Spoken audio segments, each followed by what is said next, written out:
Welcome to this parent-carer information session of the Mood Booster Group, delivered by the Mental Health Support Team. I'm Emma Woodhall, a CBT therapist awaiting qualification, and this is my colleague Jo Donald, EMHP. We've created this short video to provide parents and carers with further information about the brief behavioural activation intervention that we're currently providing in group sessions for your child. So over the next few minutes, we're going to provide a quick overview of common low mood symptoms amongst adolescents and consider how low mood symptoms can result in a negative downward spiral of decreased activity and a subsequent worsening in mood. We'll then move on to explaining how brief behavioural activation may support your young person to create positive changes in their mood and outline key aspects of the treatment and how you can support your child to get the most out of their sessions. So what is low mood? Current research suggests that up to 1 in 4 young people will experience an episode of low mood by the time that they turn 18. Low mood can have a significant impact on how people think, feel and behave, with low mood often resulting in some of the following symptoms. It's not uncommon for people to feel sad or frustrated a lot of the time, particularly amongst adolescents. Irritability rather than sadness can often be the more predominant emotion. In addition, adolescents may not enjoy activities to the same extent as previously in terms of the level of enjoyment or pleasure that they produce. Connected to this, their motivation to perform activities may also be reduced. Low mood can drain our energy, making us feel tired, and similarly, it can also create changes in sleep quantity or quality. This could involve sleeping too much or not enough for a variety of reasons.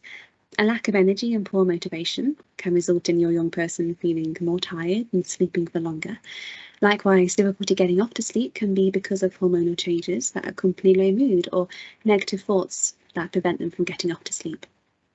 Changes in appetite and diet may involve over or under eating.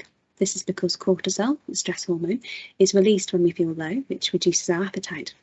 Alternatively, comfort eating can provide sometimes a temporary lift in mood. Low mood slows our bodies and brains down, which means that concentration and decision-making ability can be impaired. We might also feel like we're clumsier or more forgetful than usual. And finally, it's well recognised that feeling low can alter the way that people think, with a tendency for people to think in ways that are more negative about themselves, their present circumstances, and the future. Young people may only experience a few or several of these symptoms at any one time, or they may experience different symptoms at different times. However, all the above are perfectly normal symptoms of low mood.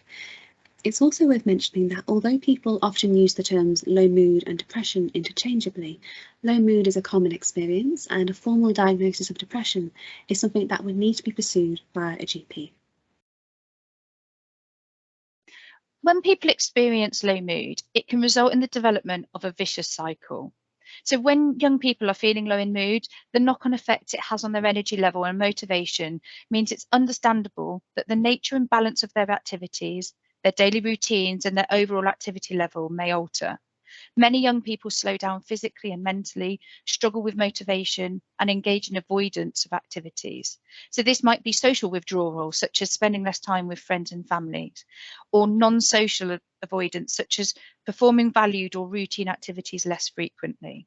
They might also spend more time engaged in passive activities that provide short-term distraction from difficult thoughts or feelings, such as watching rubbish on TV or playing the Xbox. They may get less out of life, meaning that they stop getting enjoyment from things that they do. They cease to feel any sense of achievement and feel isolated from other people. This then negatively impacts on their mood even further. The longer people are stuck in this vicious cycle, the lower and more unhappy they feel. While we call it a vicious cycle, it can also be seen as a downward spiral. So let's consider an example of how this might work for your young person. In this fictional example, Tom feels sad and irritable most of the time. His typical response is to spend time engaging in passive activities like watching TV in his bedroom alone. And it might be a short-term distraction, but overall it doesn't provide him with much positive sense of satisfaction. As such, Tom might think that he's not getting anything out of his life. He doesn't feel like he's achieved anything. He might think that he's wasted his weekend and he feels isolated from his friends. But we can reverse this through behavioural activation. So if we return to Tom's example, we can't just tell him not to feel sad or irritable. It's not that easy to change our emotions, but we can change our behaviours in order to improve our mood. This short, structured intervention offers a way of escaping this negative downwards mood spiral by supporting your child to develop a balanced range of mood-boosting activities into their daily routine at a slow but steady pace to gradually improve their mood. For Tom, going for a walk might require a lot of effort, but it may result in a slight improvement in his mood due to how it provides a sense of achievement, reconnects him with his friends, and allows him to experience enjoyment. In other words, doing more of what matters to your young person results in people getting more out of their life and ultimately feeling better. It's a really well-researched intervention and has been found to be effective amongst adolescents. So, what does brief behavioural activation involve? There are several steps to it. Firstly, understanding how activities affect our mood and our sense of achievement, connection and enjoyment. Using this to work out whether current activities and the balance of activities that we do are helpful in promoting our mood, and if not, then identifying areas for change. Identifying activities that are more likely to improve our mood by considering those which match your young person's values, and actually beginning to plan changes to their daily routines to incorporate these activities. Problem shooting any barriers is also really important to be able to maintain positive changes. So the group is going to be delivered over 8 sessions, which last approximately an hour each. And brief behavioural activation is, of course, a really practical intervention that requires your child to implement behaviour changes.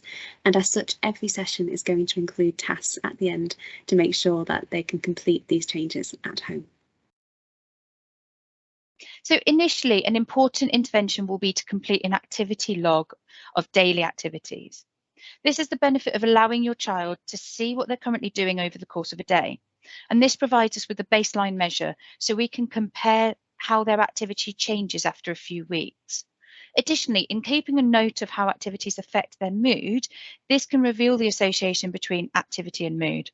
And it's important, as when adolescents feel low, it can be hard for us to notice those changes in mood.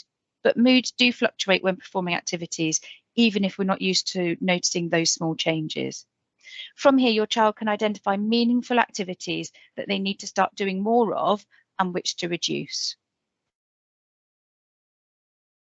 Another important intervention is going to be identifying and scheduling in value-based activities.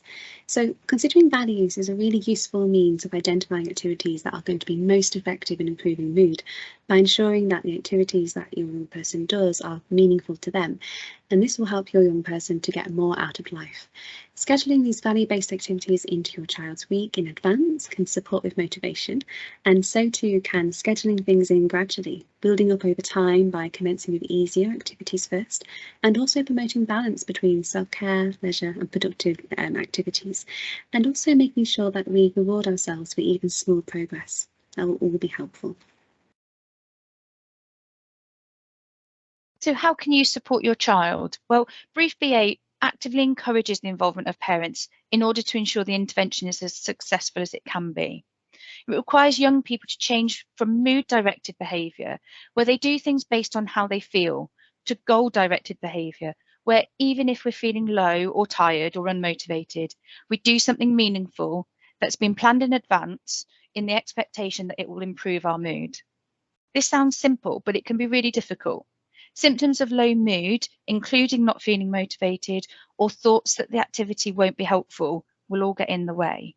And this is where they'll need your help and support to encourage them to complete the homework activities, find activities to schedule in, and to stick to them and try the activity anyway, even if they don't feel like it. And to remind them that the process takes time and the mood won't improve overnight, but will take repeated practice.